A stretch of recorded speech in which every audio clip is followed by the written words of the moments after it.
एक छोटे से गांव के किनारे टूटी हुई मिट्टी की झोपड़ी में एक लड़का रहता था। उसका नाम था आरव। आरव के पास ना माँ थी, ना पिता, ना कोई अपना। गांव वाले उसे देखकर रास्ता बदल लेते थे। कुछ लोग तो उसे दया से देखते, तो कुछ लोग ताने मारते। लेकिन हर सुबह आरव फिर भी मेहनत करने निकल जाता। कभी किसी के खेत में काम करता, कभी लकड़ियां उठाता, तो कभी पानी भरता। दिन भर की मेहनत के बदले उसे कभी थोड़ा खाना मिलता, तो कभी खाली हाथ लौटना पड़ता।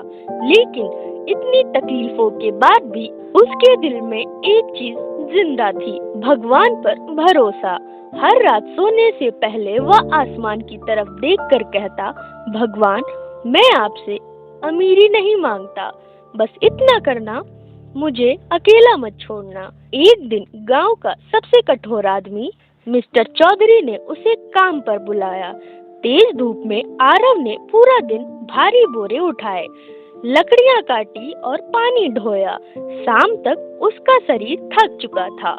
काम खत्म होने पर चौधरी ने उसे एक छोटा सा थैला दिया, जिसमें थोड़ा आटा, 2 सूखी रोटियां और कुछ आलू थे। आरव के लिए वही किसी खजाने से कम नहीं था। लेकिन घर लौटते समय गांव के कुछ शरारती लड़कों ने उसका रास्ता रोक लिया।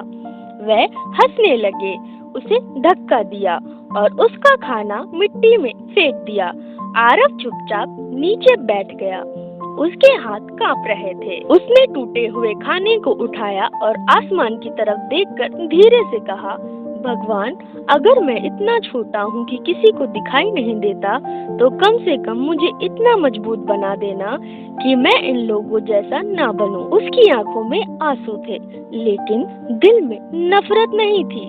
घर लौटते समय रास्ते में एक शांत नदी थी। वही किनारे पर उसे एक बूढ़ा आदमी बैठा दिखा। उसके कपड़े पुराने थे, चेहरा थका हुआ था और आवाज बहुत कमजोर। बेटा, बूढ़े ने धीरे से कहा, क्या तुम्हारे पास थोड़ा खाना है? मैंने आज कुछ नहीं खाया। आरव रुक गया। उसने अपने थैले की तरफ देखा। उसके पास खुद बहुत कम था। फिर उसे अपनी माँ की कही एक बात याद आ गई, दिल से दिया गया कभी कम नहीं होता। आरव कुछ पल चुप रहा। फिर उसने अपनी सबसे अच्छी रोटी साफ की और बूढ़े आदमी को दे दी। बूढ़े ने मुस्कुराकर खाना खाया और बोला, धन्यवाद बेटा। उसने कहा, तुम्हारा दिल बहुत अच्छा है। यह सुनकर पहली बार उस दिन आरव को अपने ऊपर गर्व महसूस हुआ। खाना खत्म करने के बाद बूढ़े ने कहा, क्या तुम मुझे थोड़ा आगे तक सहारा देकर ले चलोगे? आरव ने तुरंत हाँ कर दी। दोनों धीरे धीरे नदी के किनारे चलते रहे। कुछ दूर जाकर बूढ़ा अचानक रुक गया।